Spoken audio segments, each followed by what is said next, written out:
Ladies and gentlemen, my name is Silence, and I'm your chief show attendant. On behalf of the two hosts and the rest of the crew, welcome aboard Weird Wednesday Flight number 13, non-stop, from your current location to parts unknown. Our flight will be of about 2 hours, and we'll be flying at the speed of sound. At this time, make sure your seat backs and tray tables are in their full upright position, and that your seatbelt is currently fastened. Enjoy the ride.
What's happening, everybody? How's it going? Welcome to another Weird Wednesday 2020 crazy version. What's up, Jamie? How you doing this evening? I am doing a lot better now. Yeah. Lots of chaos happening over the last week or so here. How's it been out there in your neck of the crazy California world? About the same. Yeah, we've had all kinds of craziness going on here around St. Augustine and Florida in general. You know, the whole mask debacle is an ongoing fight here. People are for it, people are against it, and they've like mandated that you have to wear masks. So that brought along a whole ton of what's the word I'm looking for? Lawsuits. Resistance. Lawsuits against saying that it's against people's rights to make them wear a mask because some people have medical conditions and this and that. So it's just like shit's just blown way out of proportion. But is what it is, I suppose. And I see, flip on the news, which I don't normally watch. I watch the news about once a week just to stay somewhat current. And man, Chicago, how many people get killed every weekend in Chicago? How many was there last night? Yeah, like 14 shot. Yeah, little kids. That the last one I heard the other night was, what was it, 14 people got shot that were at a funeral. Some people just pulled up in a car and unloaded on them. And yeah, I don't know. It's one of those things that's in the news briefly and then you don't hear about it. Mm-hmm. Exactly, Jason. Welcome to the world. It's a giant shit show. But not to sound racist or anything, I probably am gonna, but I'm just gonna say it When anyway. he started out like that. Yeah, exactly. All I know is if it was a white guy that pulled up and shot all these people at a funeral, there would be a national manhunt. Mm-hmm. Shit would completely hit the fan. But since it wasn't, well, just another day in Chicago. Yeah, Lori, I did hear about those people that got shot up. I have that story actually. Do you remember what I said about if they're going to change a certain name of a certain event? I got mixed up with something. I'm like, I wonder if they will end up doing that. Yeah. Yeah, well, as I was just skimming articles real quick, look what I just sent you. They did. They did. They did.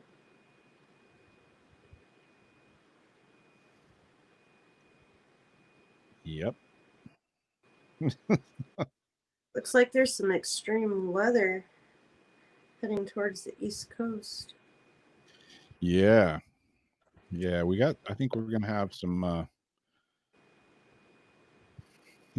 storms, you know. I mean, it's getting to be that time over here anyways. But yeah, I think we're gonna have some stormage heading our way pretty soon. So, you know, hey, 2020 with what's a hurricane on top of the already shitstorm that we have. Let's throw a hurricane on top of it, and you know, just another day here in Florida.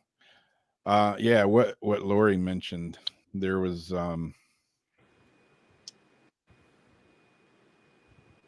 three guys. I don't know if y'all saw this on the news or not.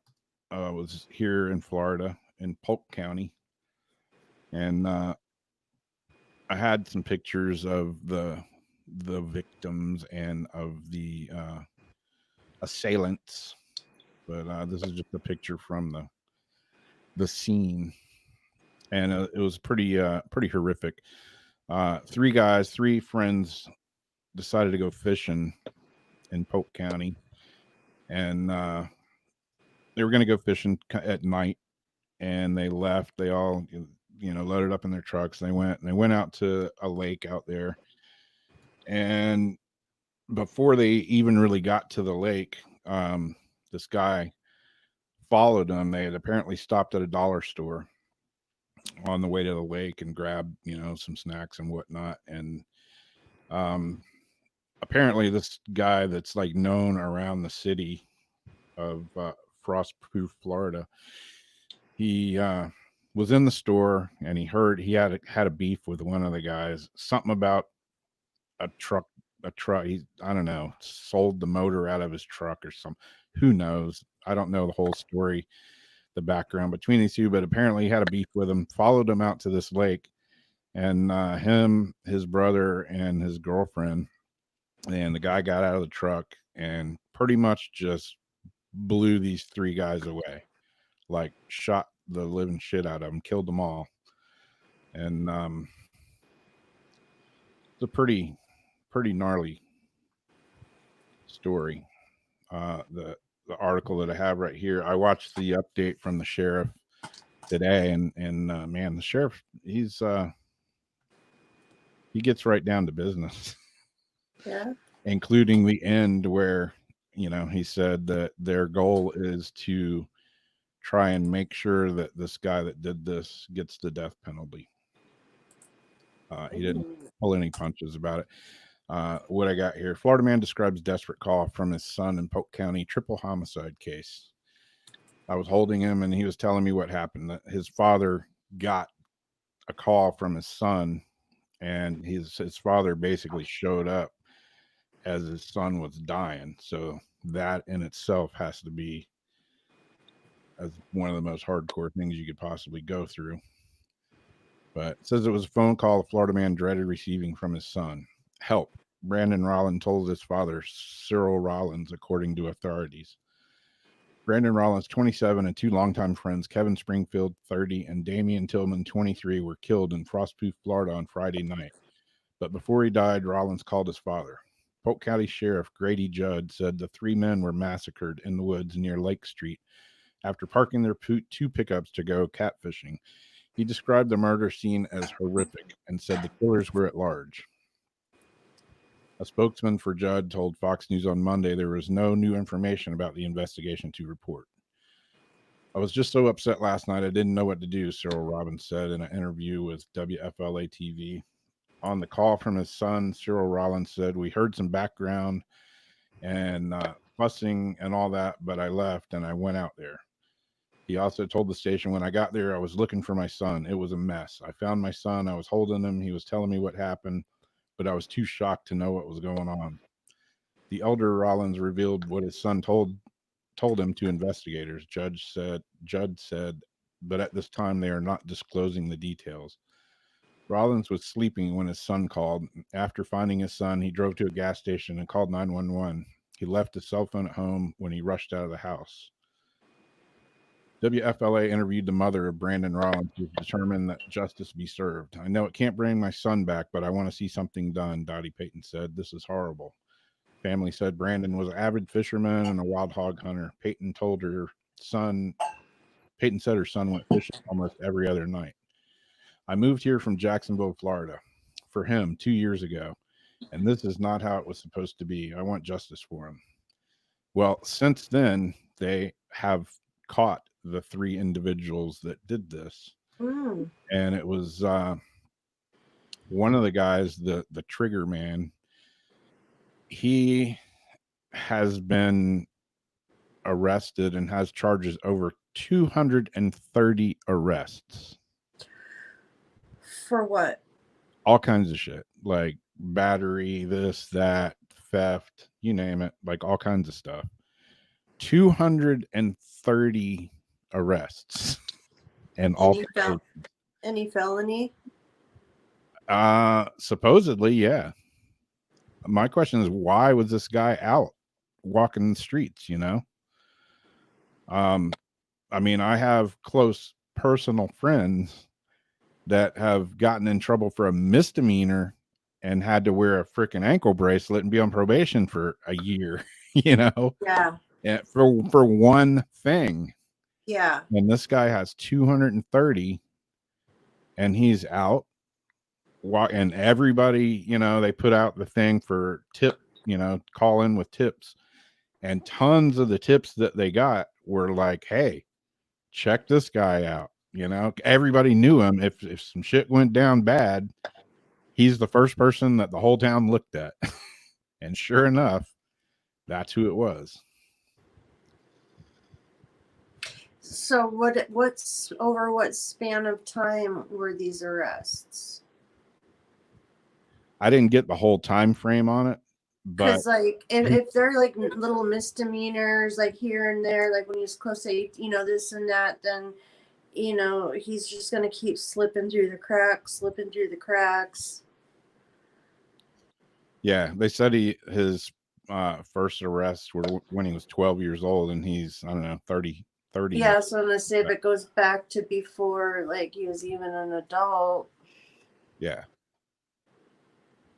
All I know is if I did his time for each thing and just didn't do a crime enough to put him away long enough. Well, hopefully he gets the freaking Sizzler chair for this one. Yeah. You know, I don't know. Everybody's got their opinions about the death sentence, but, you know, some people just shouldn't be allowed to walk around and I don't want to pay for their meals and their room and board. Yeah. And the victims didn't get, you know, any mercy. Yeah, I mean, didn't get to call their family. 3 families. They have 3 dead kids because this guy was pissed off and just had a rage fit and just decided to kill them all. He killed one of them, the one that he had a beef with, and I guess he figured, well, the other 2 have already saw me, so I'm, you know, might as well kill them too.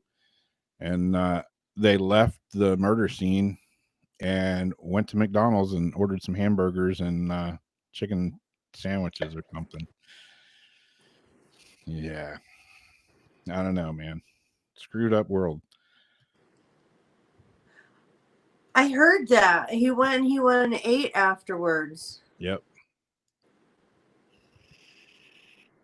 Like, I mean, that tells you right there, if you just blow 3 people away, like not just shoot them, but I mean, shoot the shit out of them, blow them to smithereens. And then you can go and eat after that. I mean, I've seen gang members that have got, on TV, on those like live cop shows, throwing up because they went and shot a guy at a distance, and they're like, all over, just sick as hell. And these are like hard up, or hard ass people.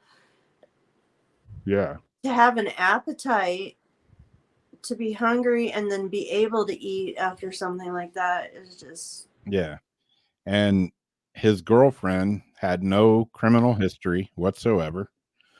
And his brother, who I think he was either 26 or I can't remember if it was older or younger brother. He had on his criminal history, he had 1 misdemeanor. So, I mean, big deal. 1 misdemeanor, everybody could get that. But, the other 2 basically had no criminal history, as not saying they didn't do bad shit. They just didn't get caught. But, but whatever, 1 misdemeanor and 0 crime history compared to 230. This guy pretty much drug him in, and now both of them are being charged with, assisting a murder and covering it up and trying to cover it up. Exactly, Jason. I was just saying the same thing.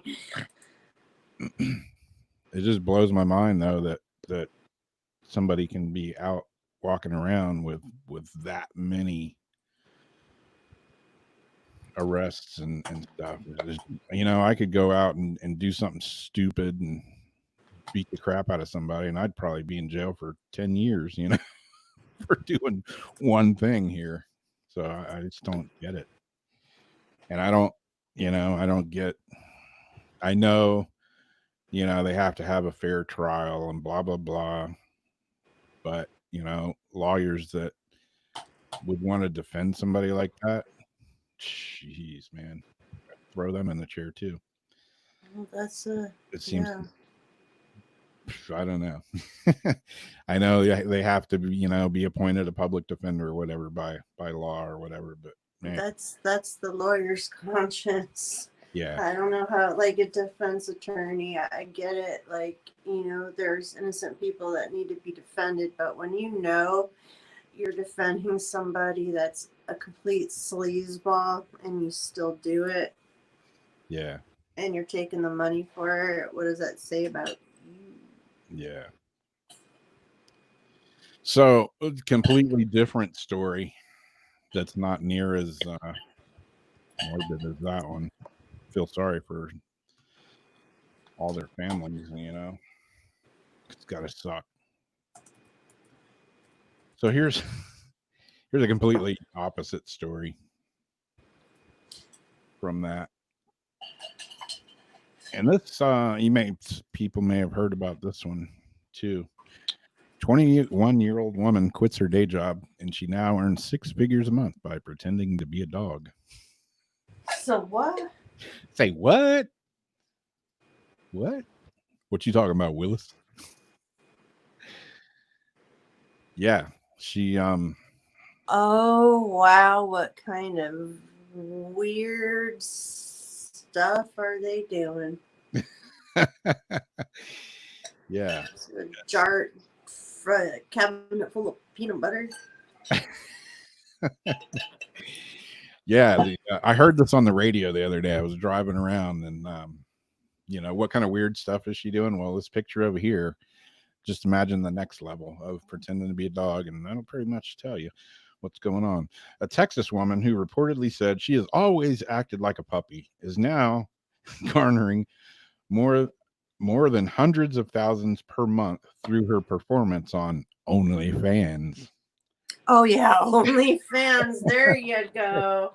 After quitting her career as an optician, the 21-year-old has said that she likes to roll around, play fetch, get head scratches, run around and play, according to reports, because she's always felt like she was a puppy at heart. Her monthly income is now 100 times more than her previous income, and she makes 6 figures a month. Wow. God, man. Yeah, because some OnlyFans, you can go like $15 a month to like $30 a month subscriptions. Yep. Said with her content, she has garnered more than 125,000 followers on TikTok, where her bio reads, "Just a girl pretending to be a puppy." I went and looked her up. She's on there. She's on there. She's on Instagram. She's all over the place. She currently charges her fans $20 per month to access her uncensored content. I've always acted like a puppy, but not in a sexual way at first. I was gonna say, is she licking peanut butter off people's butts? I used to, or somewhere else. I used to pretend I was a puppy when I was growing up, she said. I really love praise. I love hearing good girl. It makes my heart melt every time. When she started only. This is like a submissive dom for like with the furries and the littles and the combined. Yep. I was a puppy when I wanted to be a puppy when I was growing up, she said. I really love praise. Okay, I read that part. When she started her OnlyFans account, the content was vanilla. But after almost 2 years, she began posting as that puppy girl, which is what turned around her business. She said there's been a huge surge in her following ever since. She said that what made her change her mind about doing just vanilla content was that there wasn't a market for female puppies on OnlyFans. Whenever I went shopping for the gear, it was only really related to men, she said. According to the Mirror, I thought, screw it. Why don't I create the market? I know there's a demand for it, so why don't I supply it? There's a demand for like the men who be babies and stuff too. Yeah. Women that take care of them. Yeah, we were talking about the weird baby fetishes and all kinds of stuff a while back. So yeah, I don't know. Hell, man, I'd pretend to be a freaking puppy for 6 figures a month. Well, yeah, but she had to step it up from vanilla. See, I'm it's that gray line there. Yeah. Some people say, I love them. I got my OnlyFans, but I'm doing mine not kinky. It's tasteful. Yeah. Well, that's what they said about Playboy. Tasteful. So I seen a preview of what her tasteful was. Her bent over a bed, shaking her butt up and down with a big peach over it to get people to come over to her page.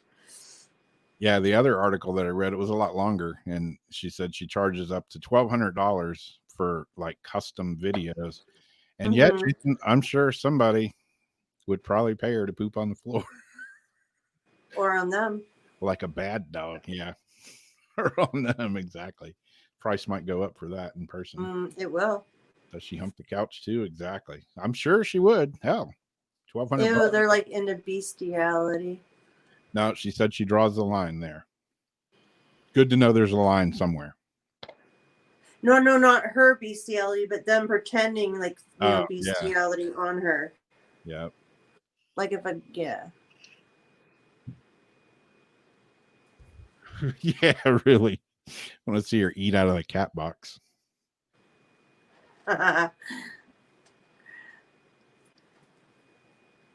Yeah. Strange. I was driving down the road the other day and the DJ on the radio. Run her nose in. The DJ was like, I hear some weird stories. This has got to be one of the strangers here. And he went on to talk about it. And I was like, oh, man, I got to throw that. She gets excited when the camera comes on instead of him coming home at like the camera. And she's like piddling on the floor. Yeah, exactly. Like, now wipe your nose in it. Yep. Bad dog. Yeah, there's videos. You can look her up. There's all kinds of videos going all around. And now. it's not just her. I mean, and be careful, because once you get in that algorithm on TikTok, your feed will never be the same. I know from experience. I know. I got all kinds of weird shit popping up now. Yeah, if you even like a video where they're attached to weird stuff. Yeah. I go to my Instagram search page and I'm like, what? Oh,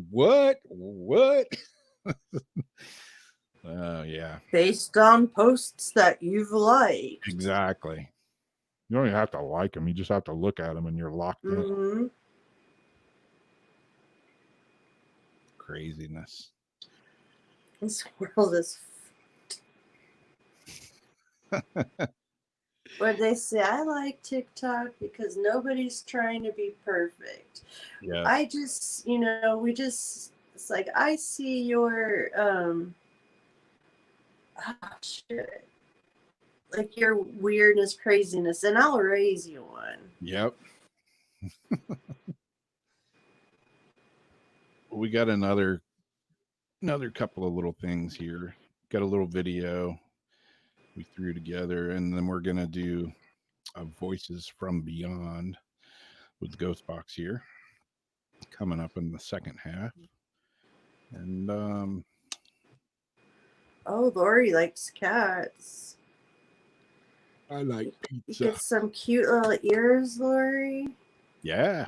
You've got that voice, the whiskers. Mm-hmm. Get some milk. Ooh, a little saucer of milk. You can keep it clean and get some dough. Yep.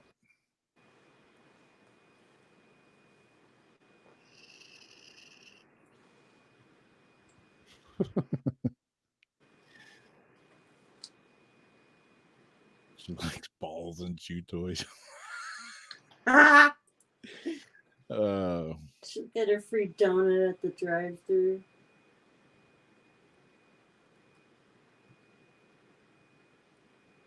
Oh, Lori's got the ears. Exactly.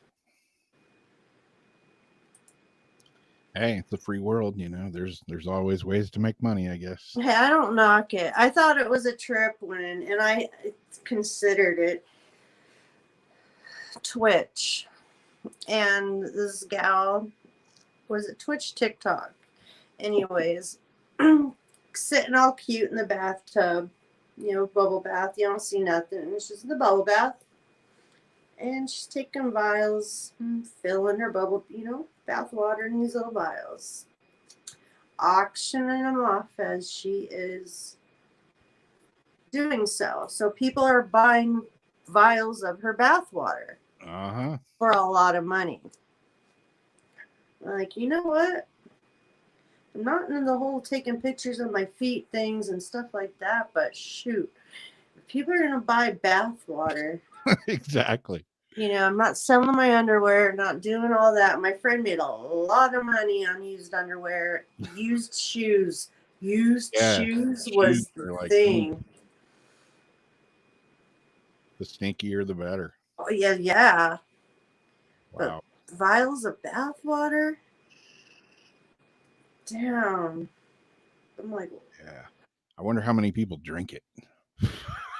I don't know what they do with it, but once they have it, yeah, man, self-identify. You can be anything you want nowadays. Mm-hmm. You can be a dog, you can be a cat, you could be, anything you want, pretty much. Like the commercial, I'm not going to say because.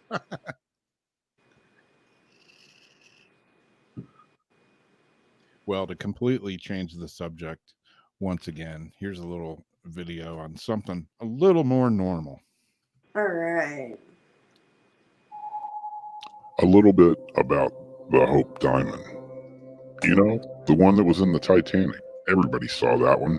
The big blue diamond that went down with the Titanic. Was it ever found? Well, here's a little bit about the actual gem itself. As tales go, the Hope Diamond legend proves titillating, spine-tingling, and entirely lacking in evidence. Nevertheless, it provides the ultimate cursed jewel origin story. In 1666, John Baptiste Tavernier stole a 115.16 carat blue diamond eye from the statue of the Hindu goddess Sita. Alternate versions claim he acquired it from a crooked priest. Devotees of the temple were far from impressed. In retaliation, they placed a curse on whoever possessed the gem, supposedly launching a series of unfortunate events. Named the Tavernier Blue, the diamond was later recut, birthing numerous other jewels, including the infamous Hope Diamond. Tavernier described the jewel as violet, a synonym for blue at the time, and it was of the highest clarity. A trader and traveler, he returned from his sixth voyage to India with the Blue Beauty. Some believe Tavernier sourced it from the Collier mine in Guntur district of Andhra Pradesh in 1666. These details remain up for debate, however. Tavernier detailed the blue gem in his travelogue, The Six Voyages of John Baptiste Tavernier, 1678, providing detailed illustrations of the cut and the quality. In 1668 or 69, he sold the namesake jewel to King Louis XIV of France for a crazy bargain, 220,000 livres. The stone was valued at twice that amount. Why would Tavernier part with the diamond for so little? An author, Richard W. Wise, notes in The French Blue Tavernier received a patient of nobility in the deal. Such patents cost between 400 and 5,000 livres at the time. What's more, doing business with the king came with priceless publicity. And when you consider the state of the economy in the 17th century Europe, Tavernier had few clients to choose from. The blue diamond of the crown of France. Some rumors claim John Baptiste Tavernier died of a raging fever not long after returning from India. To make matters worse, wolves, or wild dogs, ravaged his corpse. While fantastic supporting evidence for the curse, other accounts say the jeweler lived to the ripe old age of 84, and the jeweler's bones didn't become dog treats. You could argue that the stone bestowed him with an abnormally long life. Of course, the so-called trail of death would continue. After purchasing the Tavernier Blue, Louis XIV hired John Patou to recut the crudely shaped triangular stone in 1678. Patou's work resulted in a 67.125 carat jewel that royal inventories listed as the blue diamond of the crown of France. The king wore the stone set on a cravat pin of gold. On a special occasion, Nicolas Foucault, a favorite of the king, wore the diamond. Shortly after, the king accused him of embezzlement, and Foucault spent the rest of his life in the fortress of Pignerol, hanging out with the likes of the Man in the Iron Mask. Of course, Foucault's extravagant lifestyle didn't help his case any. Nonetheless, Foucault's downfall would fuel the curse. As with the deaths of almost every legitimate child Louis XIV sired, the king's excruciatingly painful and sticky end by gangrene in 1715 also added to the legend.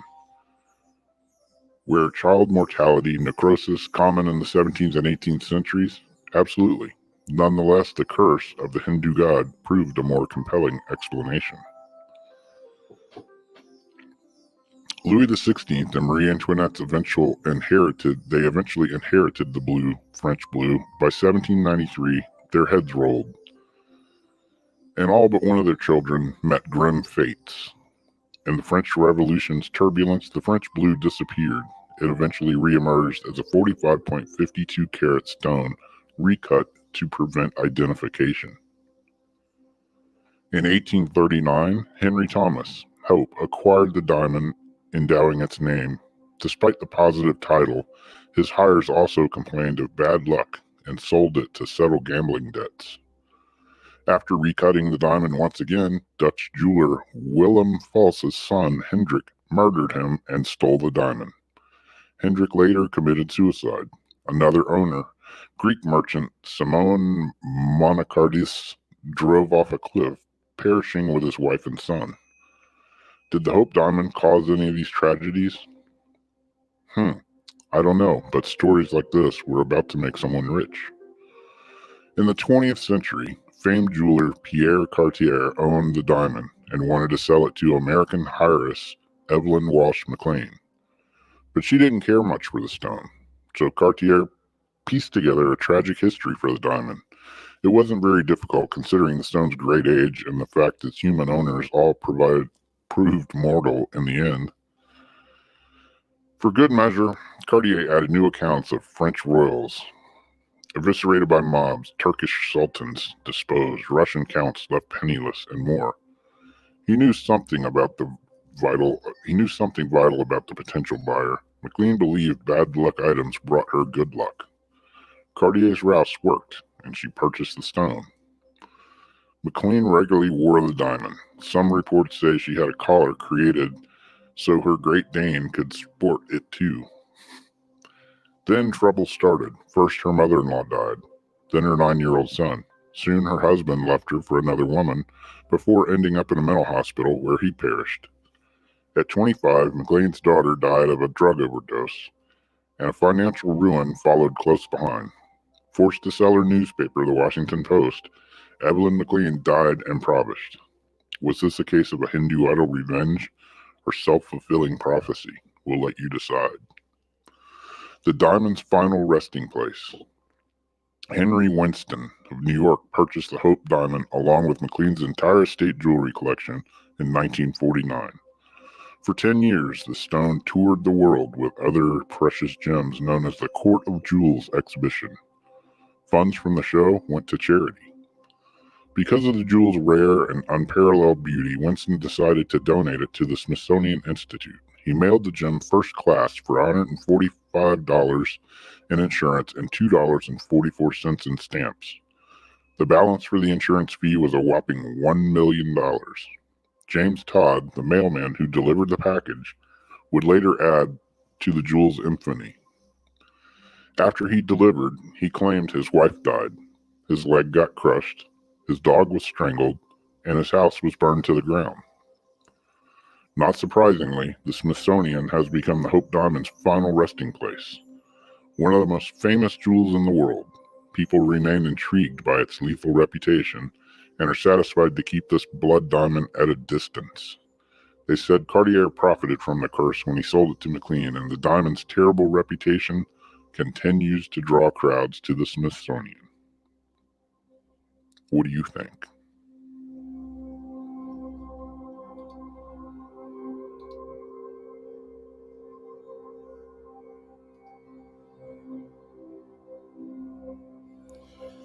So yeah, does the Hope Diamond, is it cursed?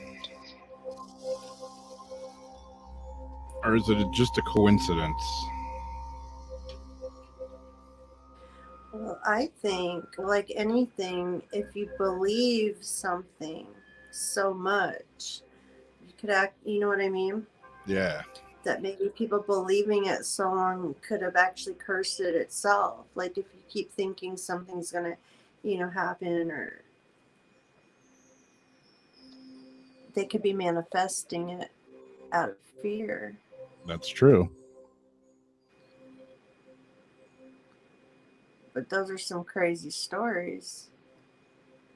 That's cool, Debbie. You got to see it at the Smithsonian. It's a hard word to say sometimes. Smithsonian. That's on my bucket list. Yeah, I have never been there. I went to the Museum of National History when I was in New York, but I haven't been to the Smithsonian. I had lots of books from them. Yeah. A lot of cool stuff there for sure. And what isn't there supposed to be a big lab or something like under the Smithsonian? I don't know. They're constantly changing stuff through there and exhibits, and there's all sorts of stuff going on. A lab though? I heard something about that. I don't know if it's true or not. Maybe it was just Like what kind of a used to lab? watch CSI or something. I don't know. Like a crime lab or something. I don't know. Who knows? Yeah, another speaking of weird diamonds and stuff, I had a hold on. Is there a lab under the Smithsonian? There's craziness going on out there. Where's Anybody know who Murph the Surf is? who? Murph the Surf. Anybody remember that name? Jack Murphy.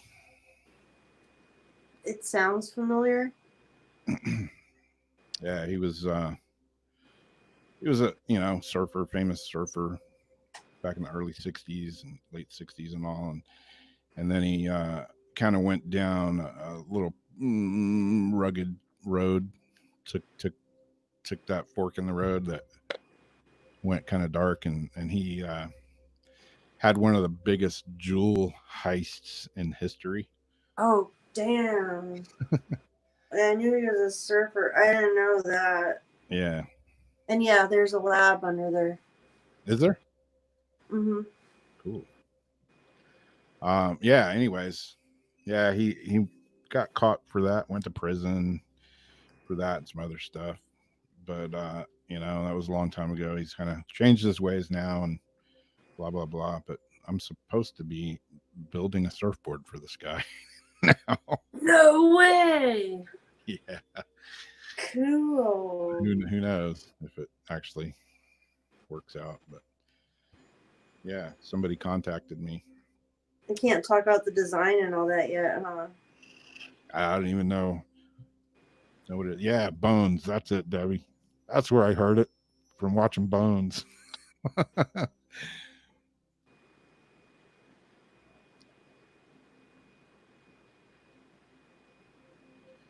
Yeah, that last picture in the video supposedly was the big glass case that the Hope Diamond's in the Smithsonian. I don't know.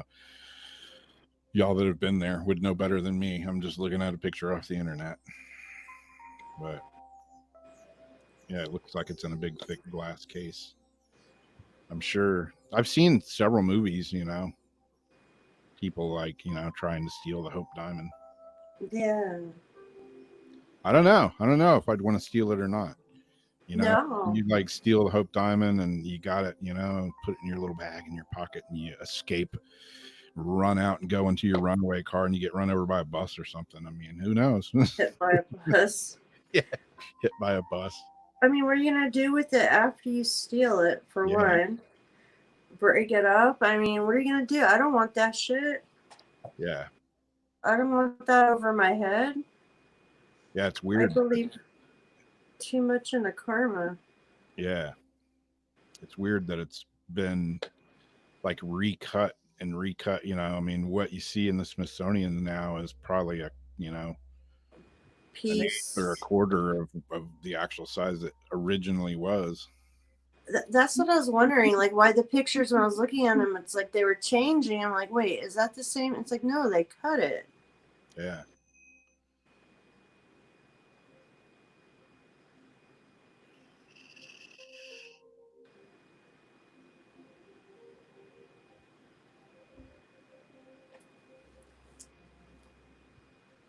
Yeah, exactly.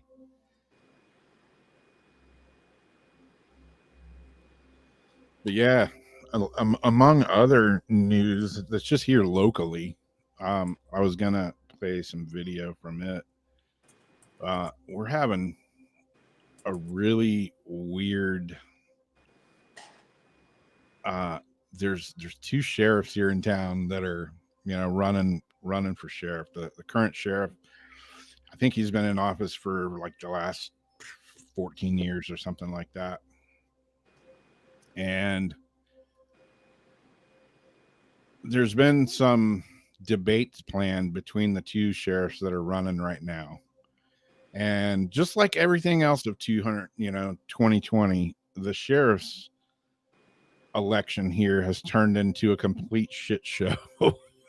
I mean, everything else is turning into a shit show. So why not, the two sheriffs that are running for office this time around.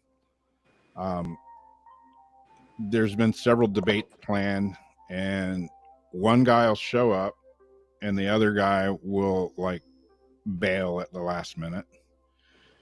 And then there'll be another debate supposed to be on the radio, and something happens, and the one guy won't show up, or he'll pull out at the last minute. And I really want to hear what this guy has to say. Both these guys are, you know, they're both good people in their own right, and they've both been here in town forever. They've got long history here, and they both have done a lot of good stuff for the community. One of them is like a very good public speaker, and he does a lot with, you know, community services and stuff. And the other one, he's done all kinds of things too. He was on the sheriff's department for, I don't know, 20 years or so, and he got into a squabble, I don't know what you should call it, with the current sheriff, and they disagreed about things, and it basically turned into a big shit show. They were both cussing at each other, and now all the emails have been made public, so you can see exactly what each of them said to each other. And it's not something that you would think, you know, typical people, a sheriff and people in office would, you know, be saying. However, yeah, the emails show that, you know, that's not the case. So anyway, he resigned, got fired, resigned. However, he couldn't deal with it anymore, and he said he was going to resign. And then the sheriff told him, well, don't show up to work in the morning. So I don't know if it was clearly he got fired, or if he resigned, or if it was a mutual draw on that. But the latest one was at the Shriners Club here, another debate where both guys running for sheriff showed up, and they both showed up, and the debate started happening, and our current sheriff also showed up, and he was kind of, you know, some people say he was just there to support the guy that he's endorsing. Other people are saying he was there to cause friction for the guy that he has issues with. You know, jury's still out on that, but he apparently went in the bathroom. He was up walking around during the debate, and then he went in the bathroom, and then another guy went in the bathroom. He called him in the bathroom to talk. They just wanted to talk. And then, you know, next thing you know, there's like this ruckus going on, and all these sheriff's deputies rush to the bathroom. They come out, you know, and there's words being said and like a little scuffle. Nobody actually was throwing punches or anything. But then our current sheriff was like, screw it, I'm out of here. And he was leaving. And one of the other guys that's running for sheriff, he said, that's it. We're not going to be a part of this. We're leaving. And they followed him outside. And then they got into it outside. And they posted video of our current sheriff, who, I'm not saying this, but everybody said that was at the debate said he appeared to be drunk. Oh dear. I'm not saying he was or not, but there is video of him basically, well, not basically, he's telling somebody to F off, and they say, hey, we're recording, and he's like, put it on Facebook, and he's in the car about to drive away, and he's flipping a bird. And that's our current sheriff. I'm just like, oh man, what are you doing? There's going to be some blowback on this one.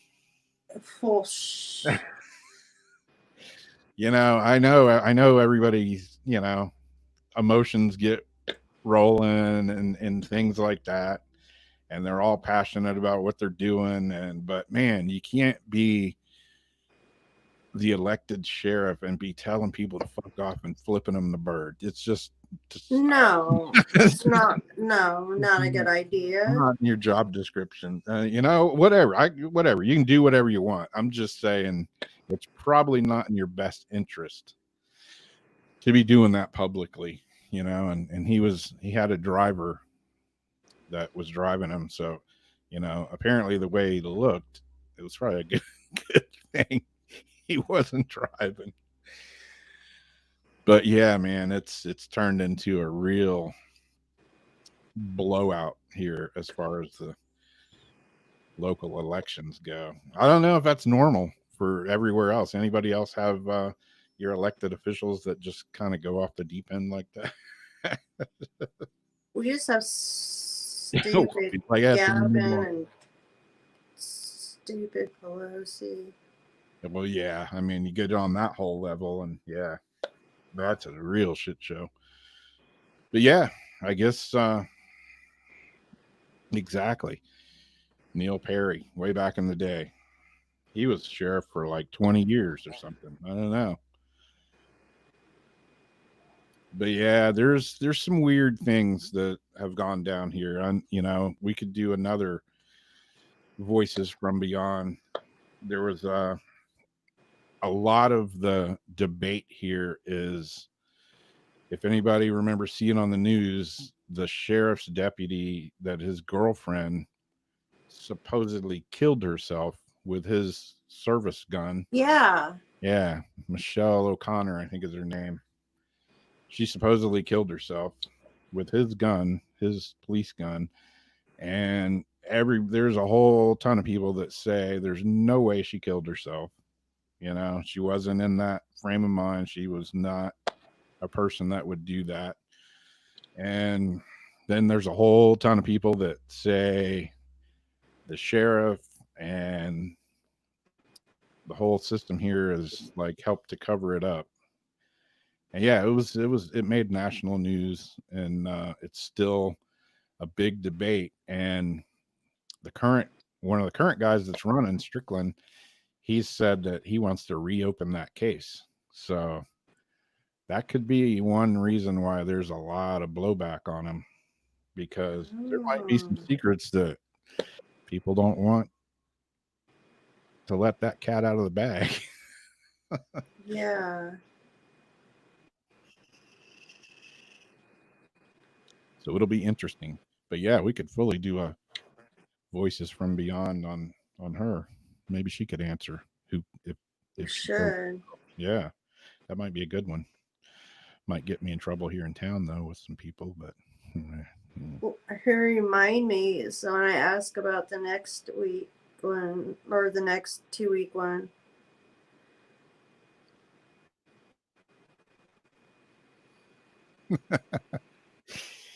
That'll be a good one, because then you can come up with questions on that one too. Yeah. Since you know more about it. Yeah, I mean they said she shot herself, and I can't remember the details right off the back if she was left-handed or right-handed, but supposedly, yeah, I remember there was something that was off about the way she shot, like something about something was weird with. It was weird the way she shot, like the back of the head. Like if you're gonna shoot yourself, it's like in the mouth or the side of the head, the forehead. Yeah, and like your hand can't physically go like that. Yeah. And I can't remember if she was right-handed or left-handed, but the gun was in her opposite hand of whichever, hand she would shoot. Even if you're going to try to put one behind your head, say, and hold it, you'd almost have to use two hands. Yeah. You know what I mean? And then still, you have to pull that pressure back, and it's gonna, Yeah. Yeah, secrets like that, they definitely seem to come to the surface sooner or later. Maybe years later, but the stink always rises to the top. So they say. But yeah, that's been a real hot debate here in town. Yeah. Zuriana, there's a lot of people here, you know, her family and friends, and they're adamant that it was not a suicide. So, but that's what it got ruled as. And that current deputy he's still working. I don't know. Yeah, Kurt Cobain, exactly. I still think Courtney had something to do with that. It's just me. Maybe it's not just me, but you know what I mean. That's my opinion. I think there was some fishery going on there too. You think? I think so. I don't think he just said screw it and stuck a shot. Yeah, but I guess we don't have time to get all into that, but I'm curious. I haven't really thought about her as a factor in it.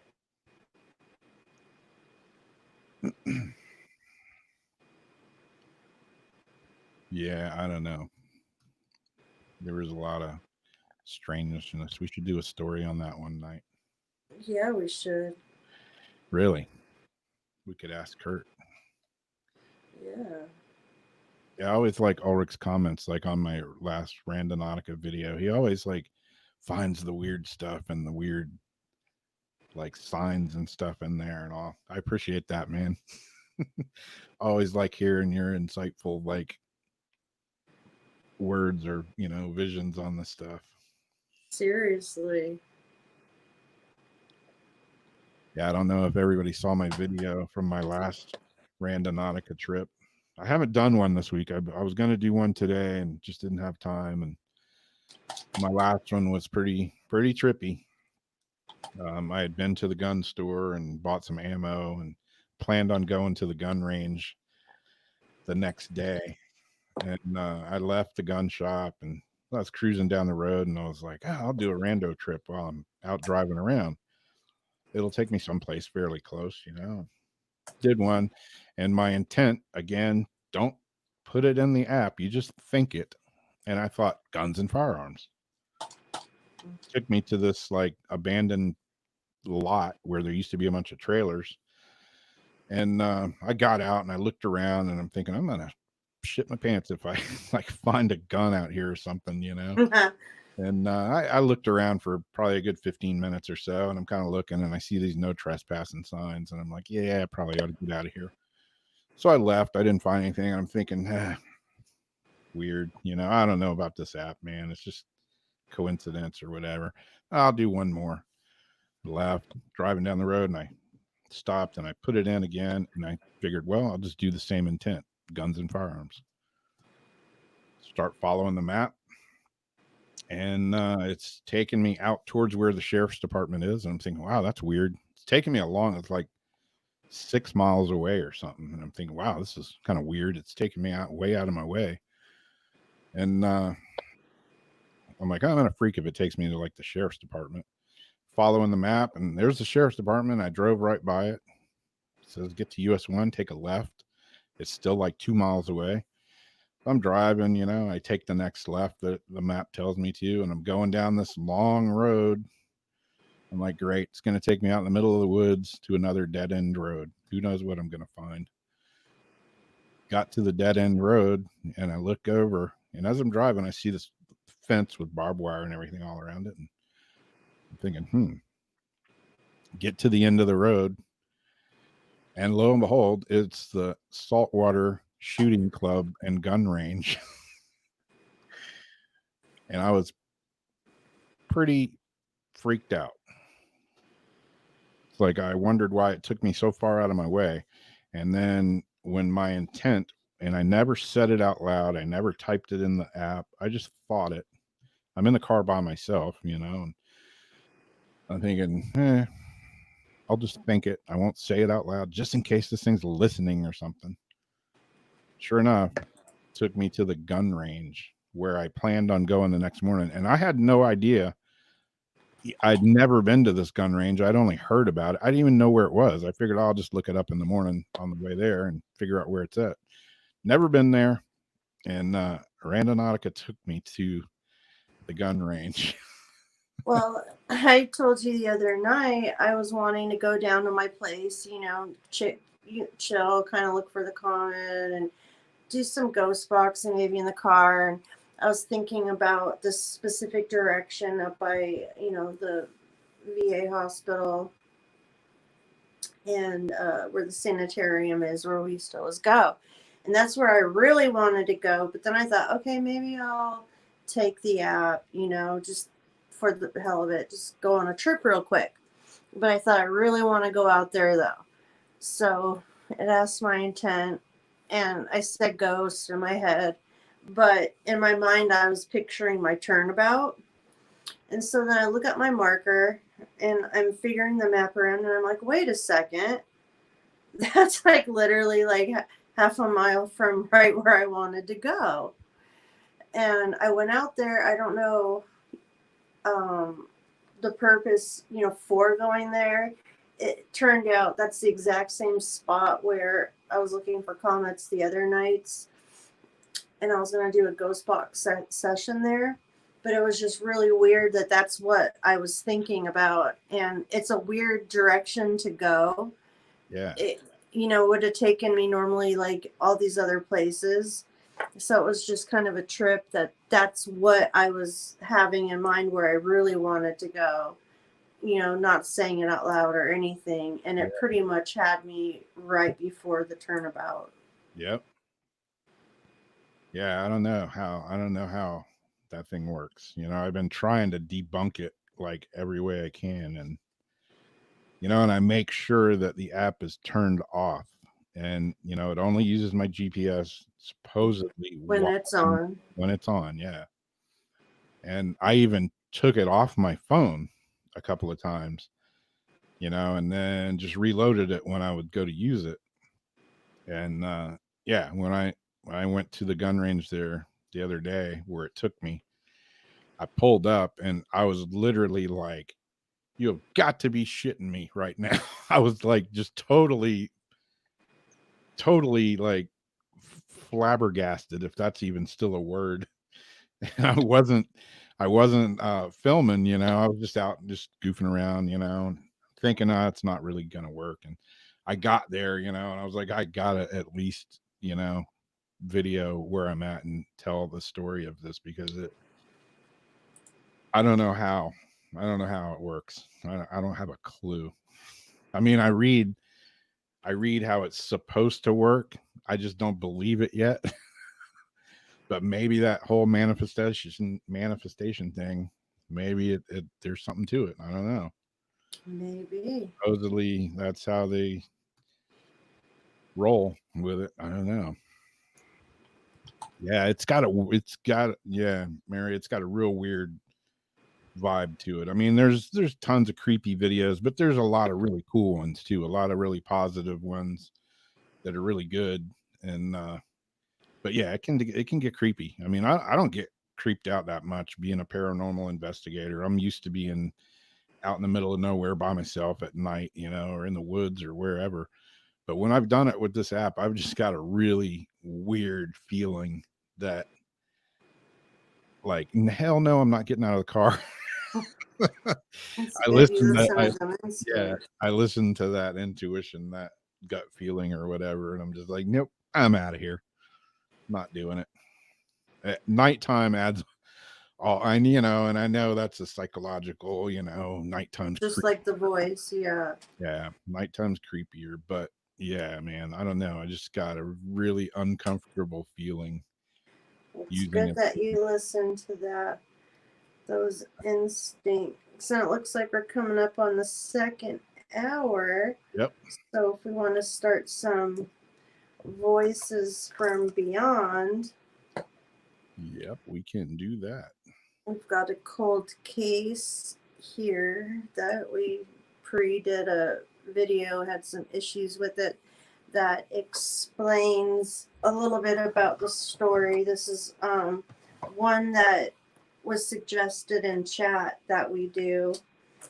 We did Rachel, and then this one is Jennifer Doulos. And so then we will ask our questions after the video. Yeah, my last trip where I was out in the woods in the nighttime in a dead end road, I was like, oh shit, I'm gonna start hearing banjo music anytime now. This one's got a pretty mouth. Yeah, I'm out of there.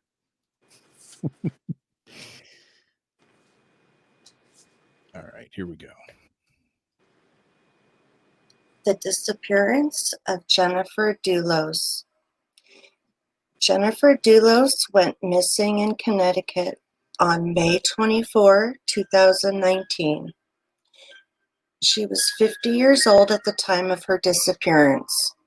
Authorities suspect that she was killed in a violent attack in her home in New Canaan. Her husband, Fotis Doulos, and his girlfriend, Michelle, were arrested on charges of tampering with evidence and hindering prosecution in connection with the disappearance. Later, the two, along with Fotis' attorney, Kent, faced additional charges related to Jennifer's murder. Police suspect that Fotis had been lying in wait for Jennifer and attacked her when she arrived at home after dropping her children off at school. Police say that Fotis and Michelle went to Hartford, Connecticut to dispose of garbage bags containing items with Jennifer's blood on them on the night that she disappeared. Police further say that the attorney Kent participated in the murder conspiracy. Jennifer and Fotis were in the midst of both a contentious divorce and child custody proceedings.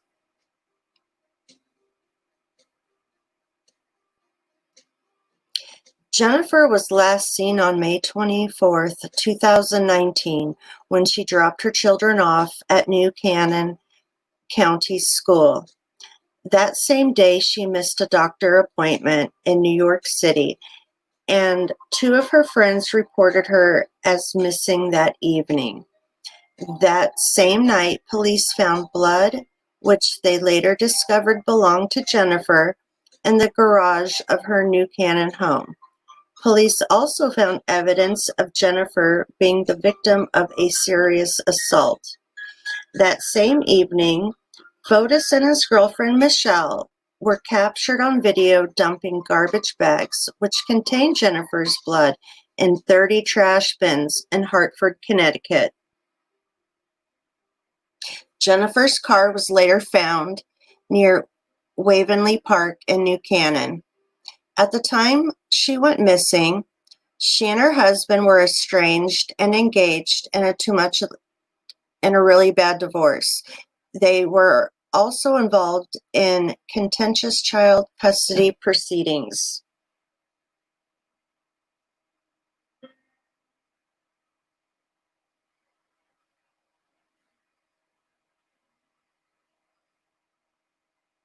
The couple's children are living with Jennifer's mother, Gloria, to whom a judge granted temporary custody. Fotis hired attorney Norm to represent him. In an interview, Norm appeared convinced that Jennifer was dead prior to being hired to represent Fotis. Jennifer's case is still classified as a missing person one. On January 7, 2020, Fotis was arrested at his home by Connecticut State Police and charged with capital murder and kidnapping in relation to the disappearance of Jennifer. His former girlfriend, Michelle, was also arrested and charged with conspiracy to commit murder. Fotis' friend and former attorney, Kent,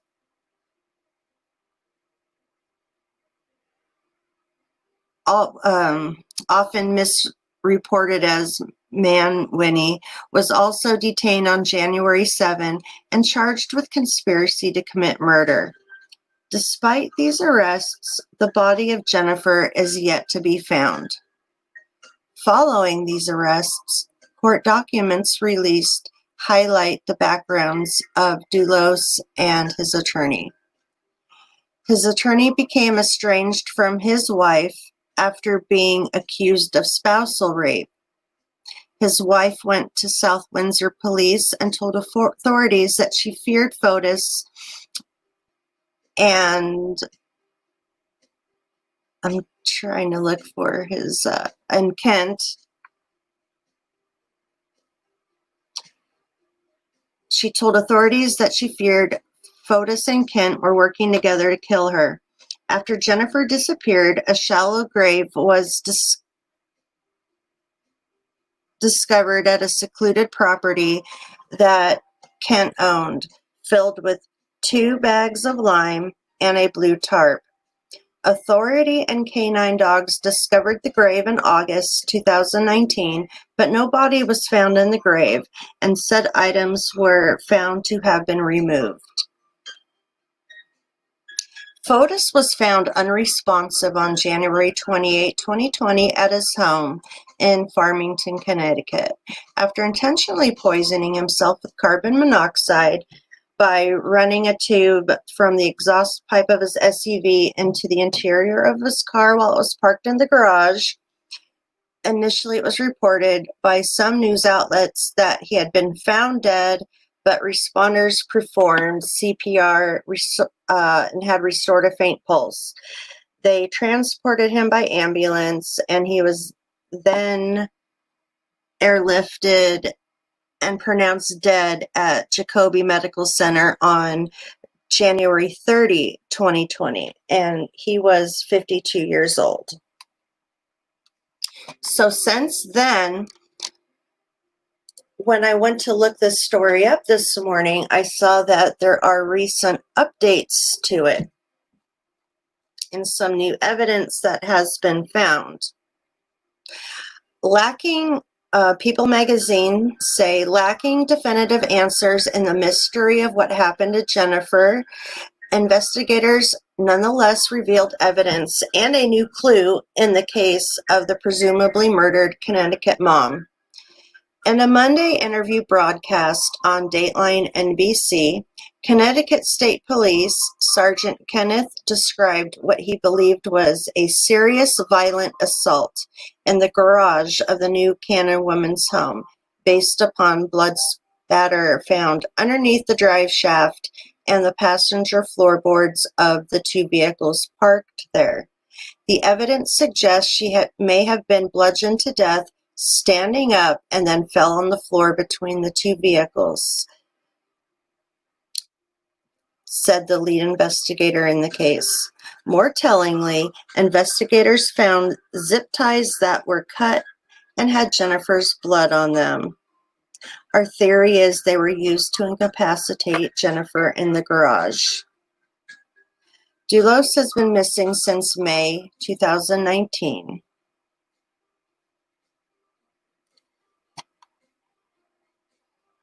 Seven months later, and then they talk again about the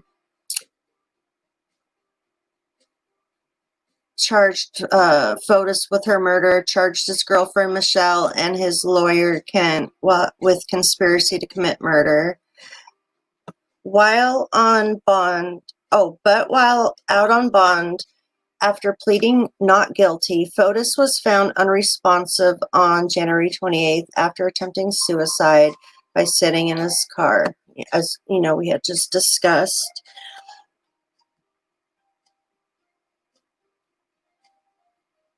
So Michelle and Kent both have pleaded not guilty and await trial. Authorities continue to search for clues to Jennifer's fate. You know, I have a lot of theories. I have ideas, the state attorney told Dateline. There's a lot of property up there that Mr. Doulos owns in the Farmington-Avon area. We're still actively investigating. We still have a lot of stuff we're doing, and I'm confident that we're going to find her. And there was also an article by Sun Magazine that I'm looking if they had some different information. I thought I had seen.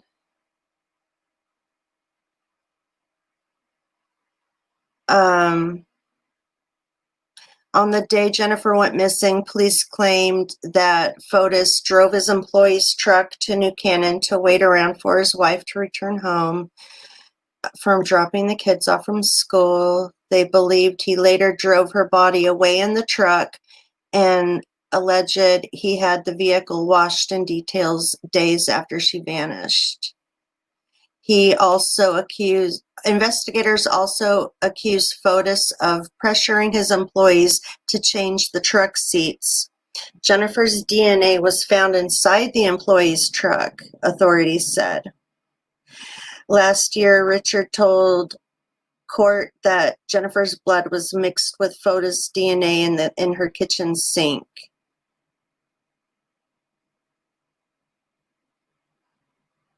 Before he apparently decided to take his own life, he continued to claim his innocence and reportedly left a note saying he did not kill his wife.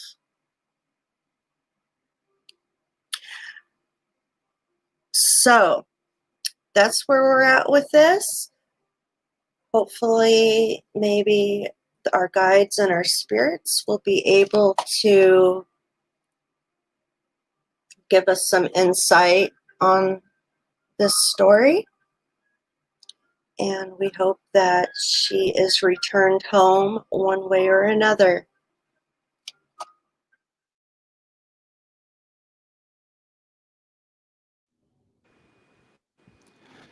Yeah, there's a lot of there's a lot of wrong turns in that case.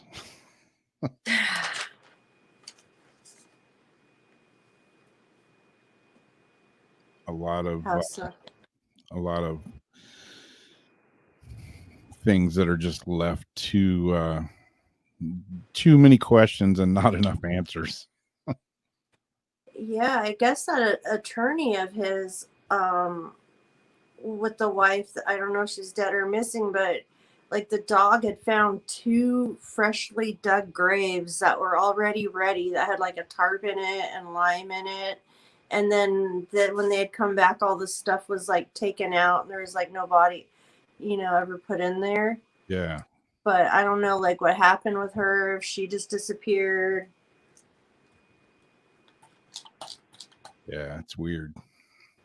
I keep losing my Facebook comments. Let me refresh this, but I got Spirit is up here. I'm just trying to get back into Facebook.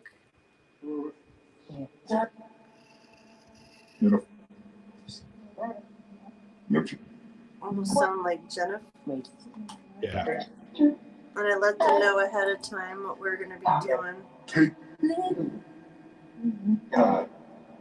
Is that okay? Can you hear that okay? Yeah. Sounds good. Like it's clear? Yeah.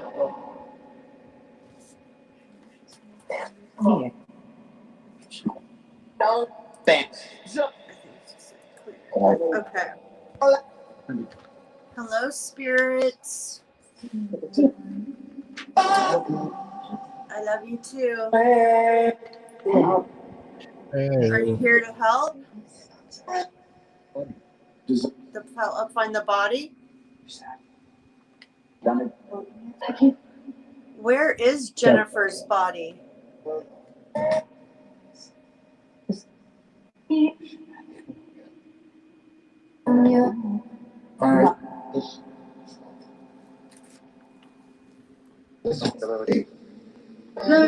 said she was beautiful earlier.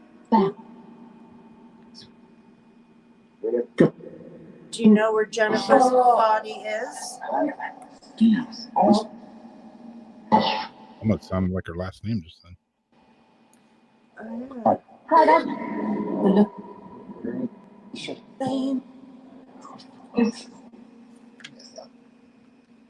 Have searchers been nearby?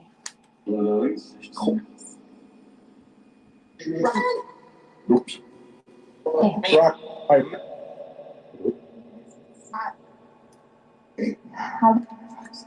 What? What is around her body? Yes, she is missing.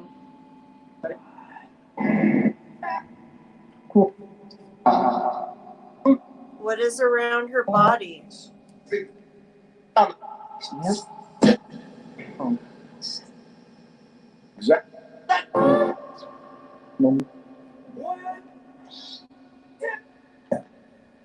Are there any notable landmarks or mile markers? Something special to help us pinpoint her location?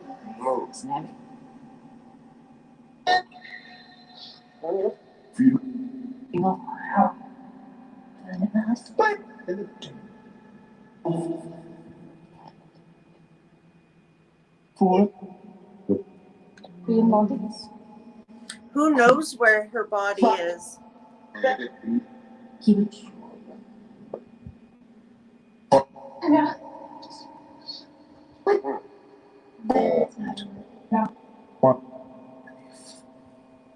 Who knows where she's at?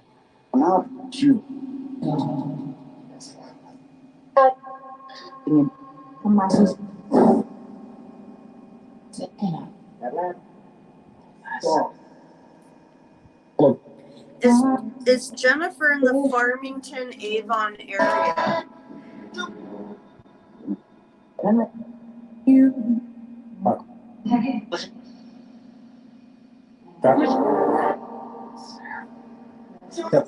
Is she in Farmington?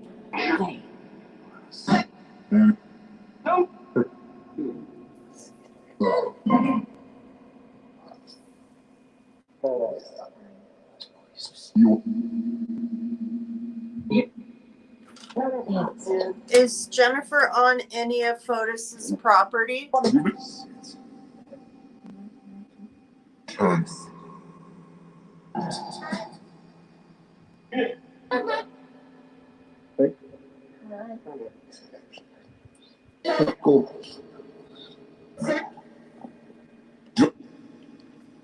Is Jennifer buried somewhere on his property?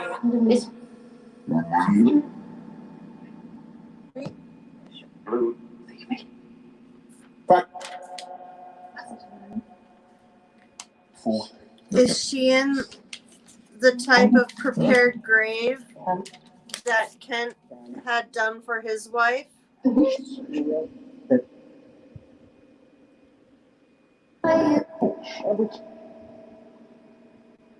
Did they bury her like that? Dirt? I don't know if I heard ground or dirt.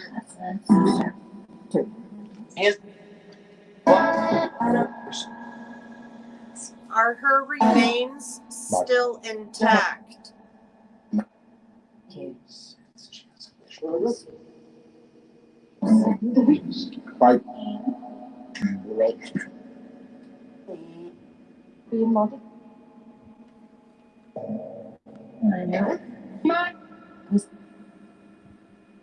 If investigators were to start fresh and start looking now, where should they start?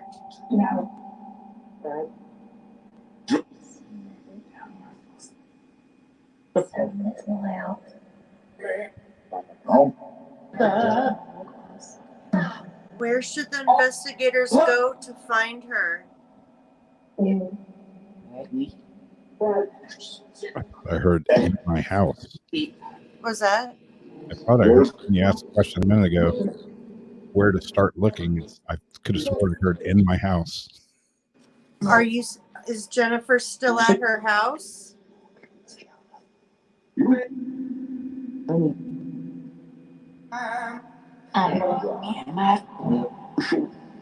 Is she buried on that property?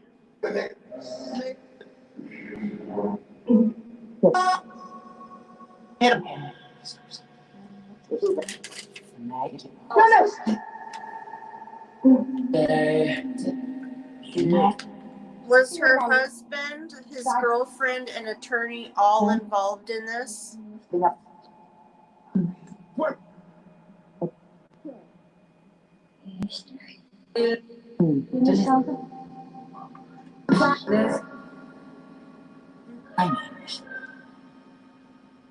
If they were, then two of them would still know where she's at, right?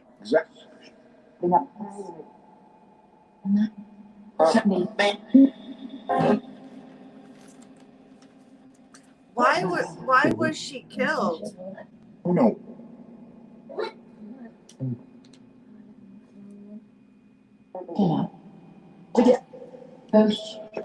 Was it over the children? What?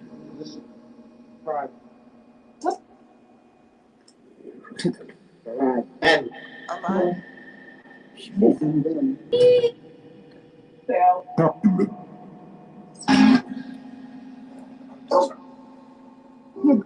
Did he kill himself because he feared they were close to discovering her?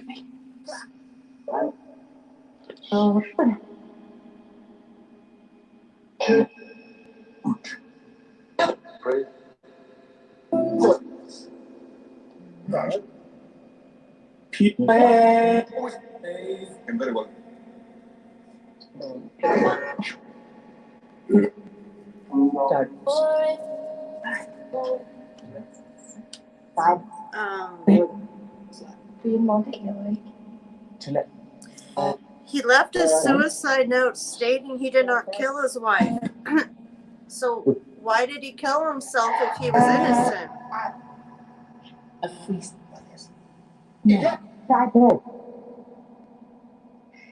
What?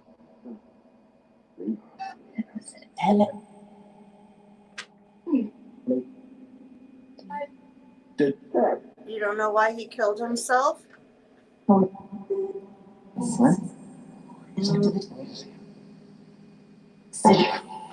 Is Jennifer underground?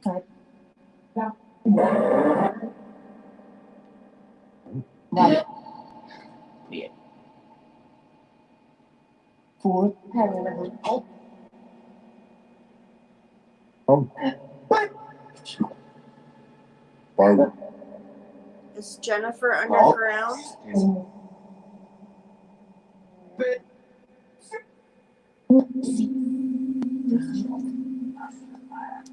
If she's underground, is there a marker for her location that they may have left?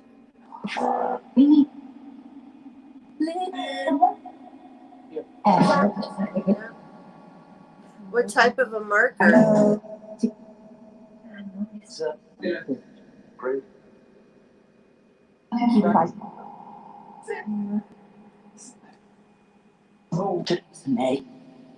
Or did they do GPS coordinates?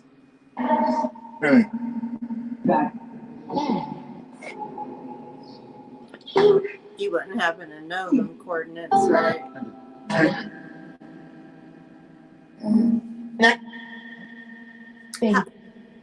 How can we find her?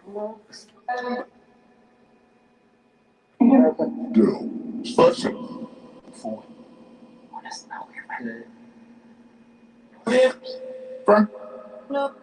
We need to bring her home so there's closure. How can we find Jennifer?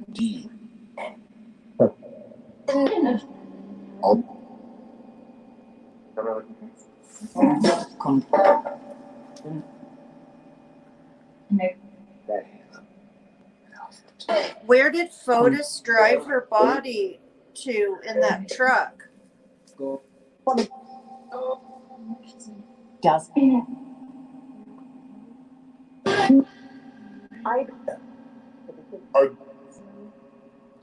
Do you know how many miles he drove her?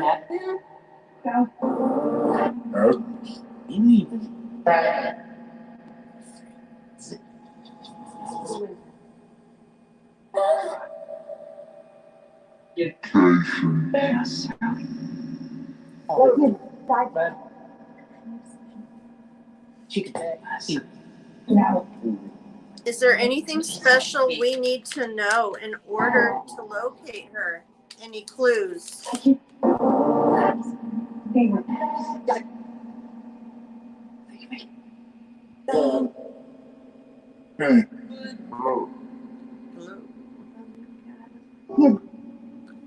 Is there anything you can tell us that would help us find her?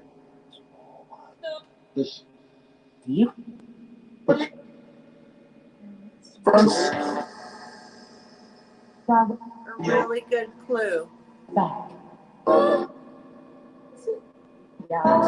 Is Jennifer at her house?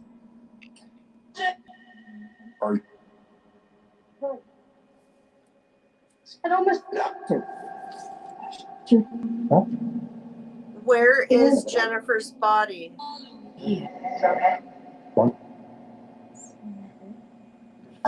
We're going.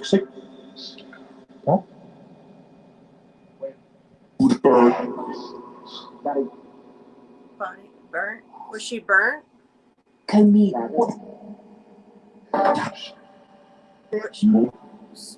What are you guys saying?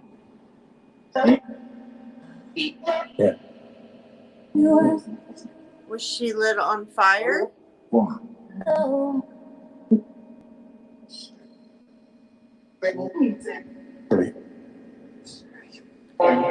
going to give you a couple minutes.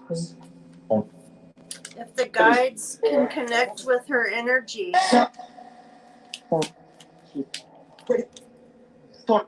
Does she have any messages that she would like to get out?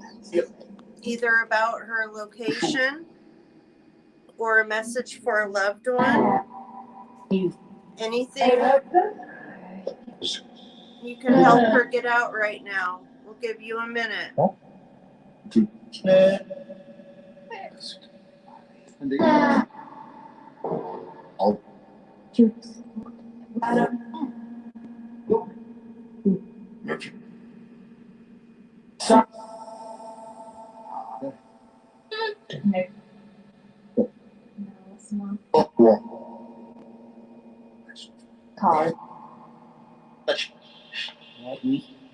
Okay, I'm going to pass this over to Rob. And Rob is going to ask you the same questions.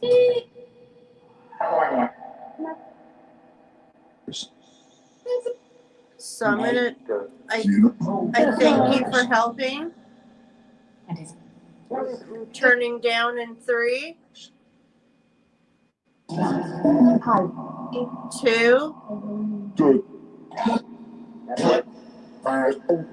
1.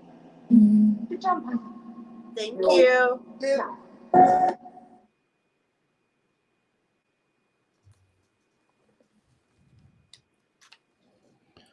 Seems like there was some answers in there. Yeah.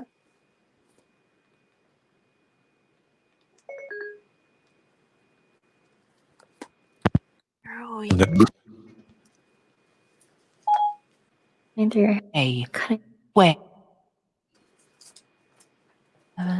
7, 7. Ask Flick. Okay, I am going to ask, since you just said that, I'm going to ask the same questions that Jamie just asks. Maybe a couple others.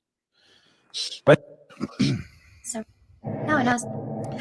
If the spirits could be so kind as to help us with any clues, looking for Jennifer. Can you tell us where Jennifer's body is at? And this room goes. Barely.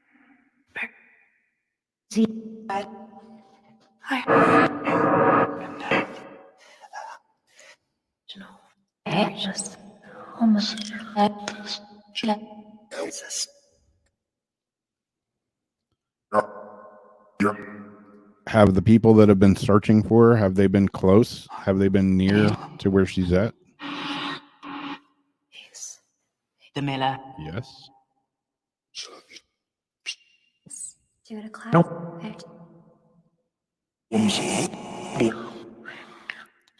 What is around her body? Is there any like landmarks by her body?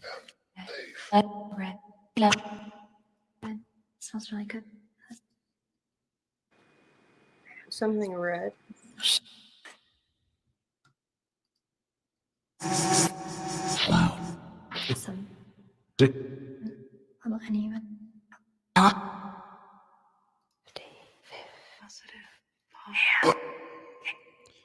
Who knows where Jennifer's body's at? Yeah. Can you say their name? Death of it.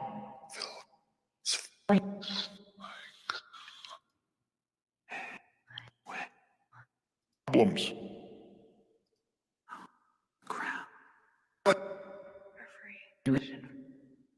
Valve. I just Yeah. yeah. Is Jennifer's body in the Farmington, Avon area? Good. Smells really good. Hair trimming. Yep. I have actually I three. Well, Don't get it's just so you Sit. See, and trying to go in. Glad. I'm oh, Is Jennifer on any of the Fotis property? Done. Use the practice. I could. oh, love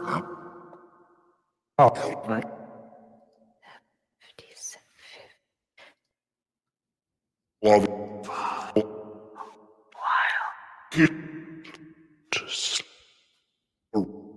so tuna. It's covered. As some get ready. Salad. Mom. Is she in the same type of grave that investigators Hey.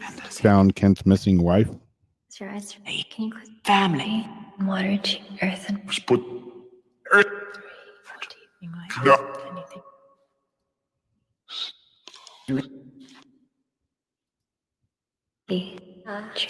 Yeah. Water to earth and You shit.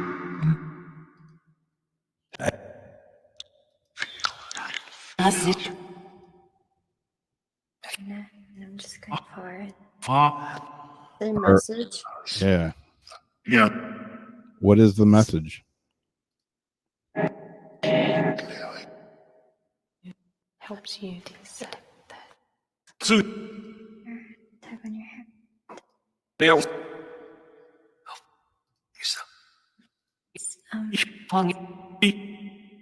Loving fat hope. Irish. Are her remains still intact?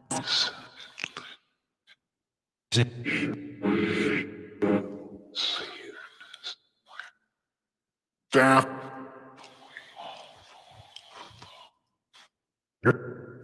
God, you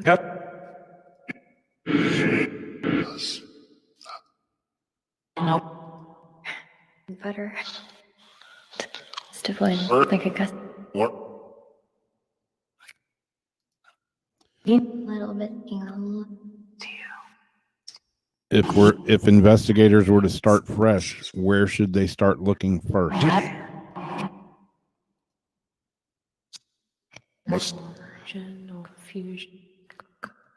So it helps. Throat.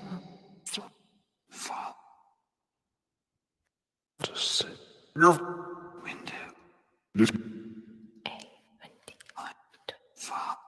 Box outside the thinking. With. With. excitation. Get it. Chill. Pre.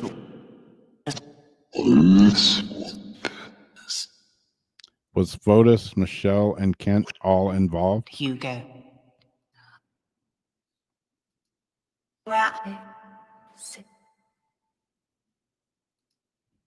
Two. Especially the end. Is complete. Yeah. Tremendous. Eat. Why was Michelle killed? In the room. Put. Original.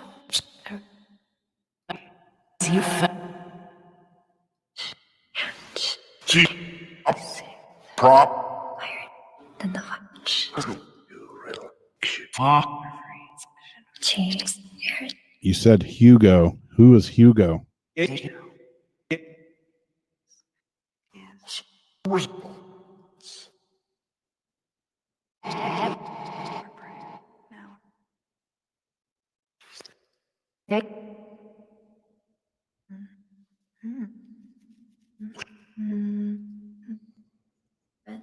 it's a little bit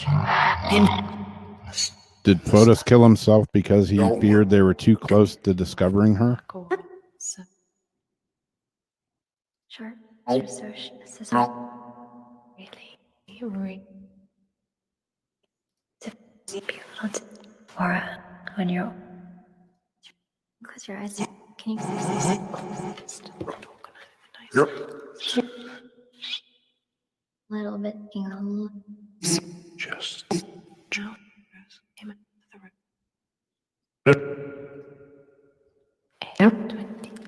In his suicide note, he said he did not kill his wife. Why did he kill himself if he was innocent? Alex.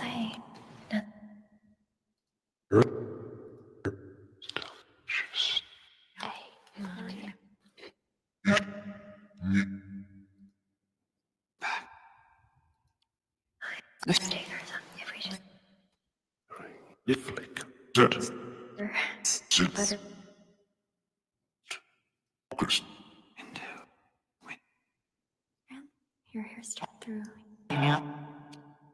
Guys, hold. Siri. Judd.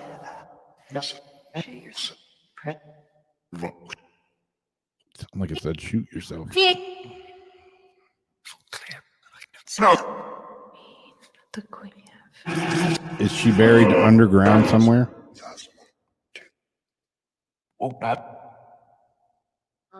Problem at all.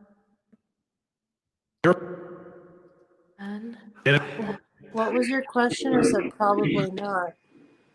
If she was buried underground somewhere? this.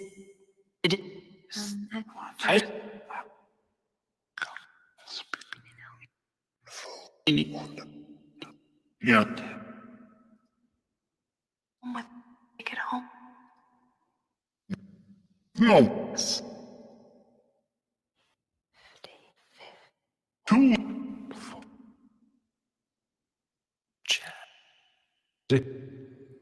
If she is buried underground, is there a marker for her location that they may have used just to remember where she's at?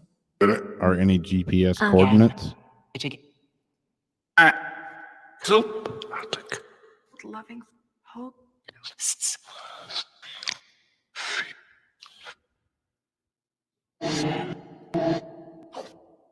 Fine. And to some. Else. To do. Did someone burn Jennifer's body? To help. Just a couple of 50s. New.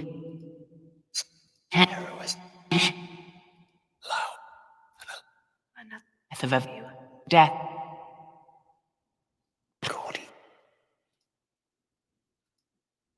How can we find Jennifer? Yep. Sudden break. So like I said.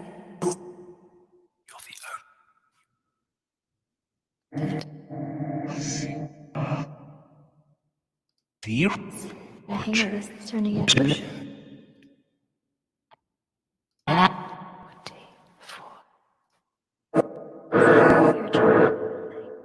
Paired.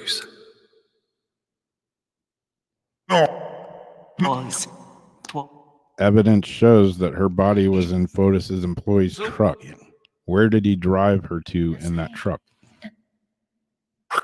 I'm not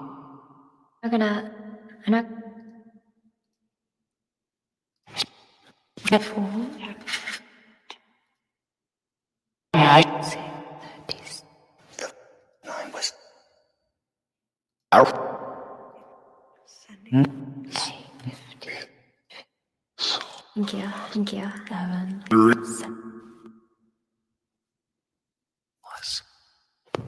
7. Special treat. Is there any special things that we should know that would help find her? He No.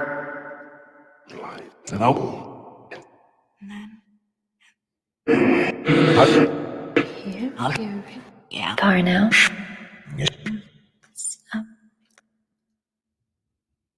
And I think your layers are. Waves. Worms. Slow. Is there a reason that you don't want anyone to find her?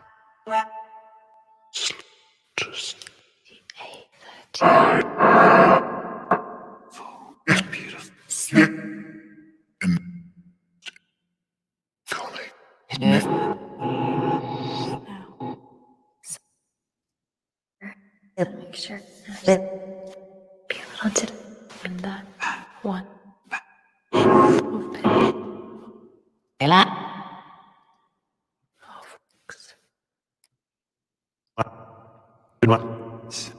And I'll ask one more time. Can you tell us where Jennifer's body is at? Where are her remains? What? It's a little bit in your bang. Yeah.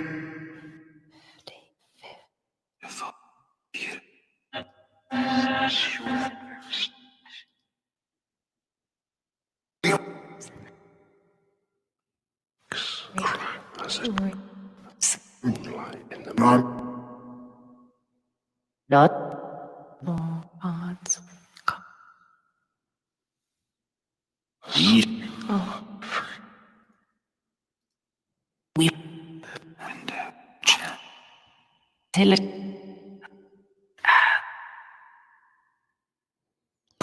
Were her remains spread out in several locations?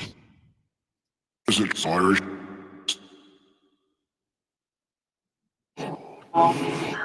Carat.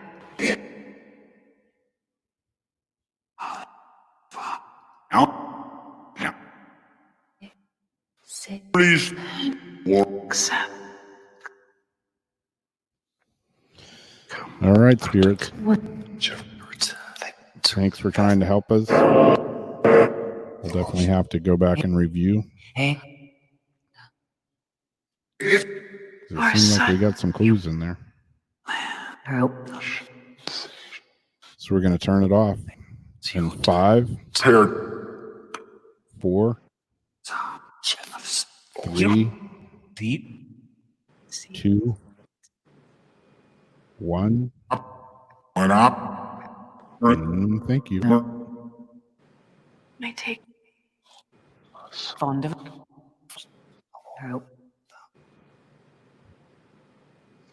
All right. Definitely seemed like there may have been something in there. Yeah, so we'll try to get this edited. It helps so much when everybody puts what they're hearing too. Yeah. And then we can get an edited version of this with some responses. And who knows, the right person, and this has happened, putting videos like this out where family members, investigators, things like that have come across these videos and heard things in them that were helpful. We don't always know. We might hear something means nothing to us. We didn't read it in an article. It's like, but they hear it and it's like, Yeah.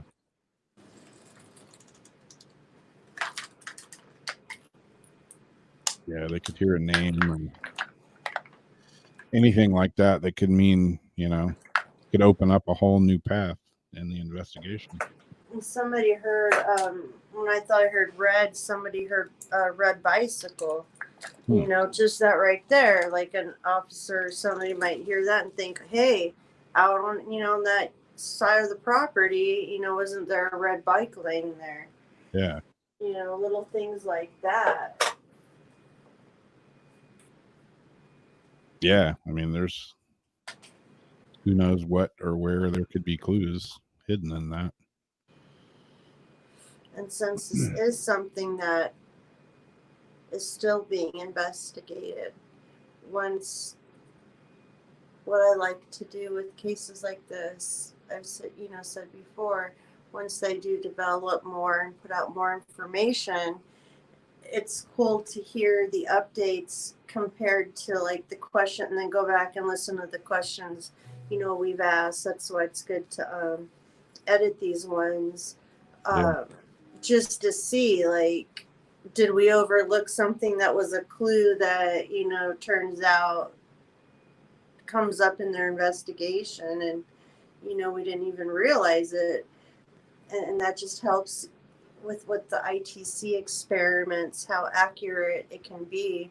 And sometimes it doesn't make sense while you're doing it, but that's why you record things, you write things down. It might not make sense now, but later. Yeah. Yeah, definitely strange. I swear, like when you first started, I could swear I heard her name, and I heard it say Fotis. I mean, that's a weird name to like come out. I've never heard that name in a ghost box before. I've never heard that name ever. It's hard because I have, like the reverb, the distortion, like on the side of my ear, and then I have you up here, so it's hard to, when you were saying like house and things like that, hard to hear you through that. And then in real time, because I've got it louder, for the camera than I normally would, it's harder for me to hear in real time because it kind of bleaches out. Yeah. Like People's Heard Grave, like you Yeah. heard. I heard that several times. Seriously.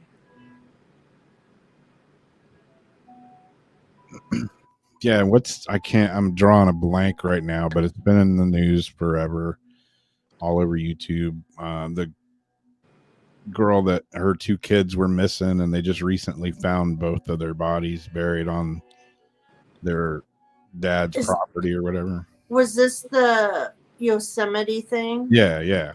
They found the kids? Yeah. Yeah, that had to do with the whole weird cult thing, and that was just a whole big shit show, like intertwined into all kinds of people. There's Oh my gosh. I haven't followed up on that one. Yeah, they found the kids. It's been several weeks back now. Last I heard that they took them out of school and lost them in Yosemite. Yeah, I think the mom's been arrested, and she just I don't know. I mean, that's just weird. Like you have you have kids and they're missing, and unless you had something to do with their disappearance, why wouldn't you want to cooperate? Why wouldn't you want to help find them? She was just like had nothing to say. So right there, that's like, to me, that's like guilty, big guilt flag like popping up, And you always say like, oh, well, everybody handles things different. And people do, they handle certain things different, but then there's certain things that if you are a mother, something like that, and your child could still be alive. Yeah. You're going to go to the edge of the earth and back to find your child. Yeah. And you're going to do more work than the police, Yeah, you're going to take an active part in figuring what the F is going on. Yeah, they're the ones that help get all that information that the police can't get or aren't able to get, and are huge helps to the investigations. But if you're avoiding it, then you're avoiding it for a reason. Yeah. Like, you don't want them to be found. Yeah. And that seemed like, I mean, everything, looking at it on the outside, that seemed like that was the plan, is they didn't want to help because they didn't want them to be found, because they were involved in it somehow.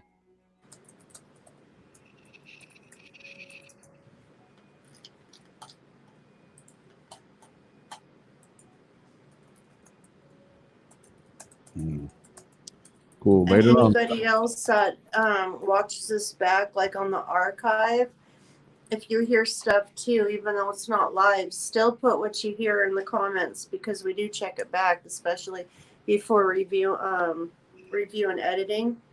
Yeah. We look back so we can get, like an average on how many people are hearing what. Yeah, y'all got some good ears out there. It's always hard to sit down and review something, especially, if it's 10, 20 minutes of 30 minutes of reviewing turns into hours of listening to it. So it always is helpful. The more ears we have on it, the better.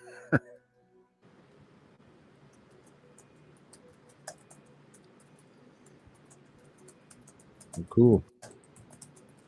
That's about going to wrap us up for the night. We'll be back again next week. I guess Jason's off Sunday. So there's not going to be a paranormal soup. I know Katrina has her show on Sunday. It's 5:00 my time, 4:00 her time. So I don't know what time that would be out there in your land, 3 hours earlier.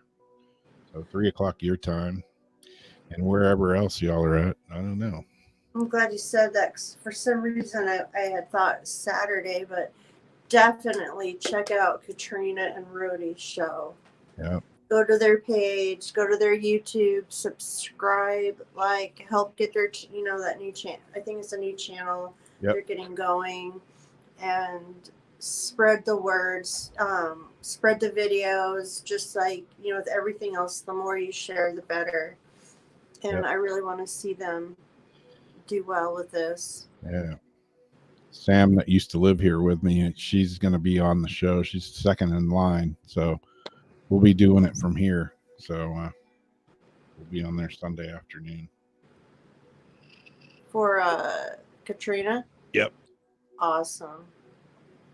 Yeah, Katrina did a reading for me 2 Sundays ago. That was pretty cool. Could have given me some insight on who the little old lady is that we keep seeing around the house here in the shadows.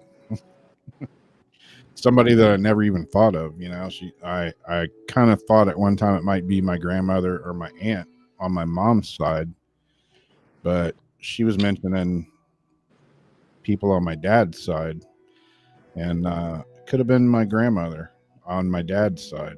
She was a spitfire of a little tiny lady. That she was awesome. I wish I could have got to spend a lot more time with her, because she was one of them true North Carolinian mountain women that, man, she was something else. But yeah, I've pulled her picture up and I'm like, wow, kind of looks like could be who we see here. Trip out. Yeah. Yeah, I'll have a link up on my Facebook page. And if you go to Katrina's Facebook, there'll be links on hers. Be a bunch up before the show. We'll spread them around as well. Yeah, what time is it for you? 5:00 my time, so it'd be 2:00 your time. Yeah, so 2:00. Who was just asking? Cherie, so 2:00.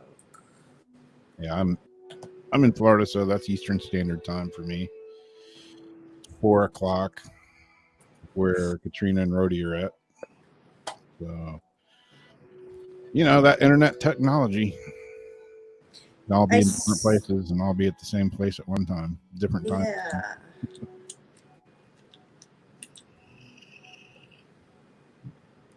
So cool. Who knows what the week ahead will bring? Who knows if Jason isn't on Sunday? I don't know. If Jamie and me feel inclined, maybe we'll come on and do some cards or something. Who knows? Take That might Jason's be spot. fun. Who knows? Can't guarantee it, but it's a possibility.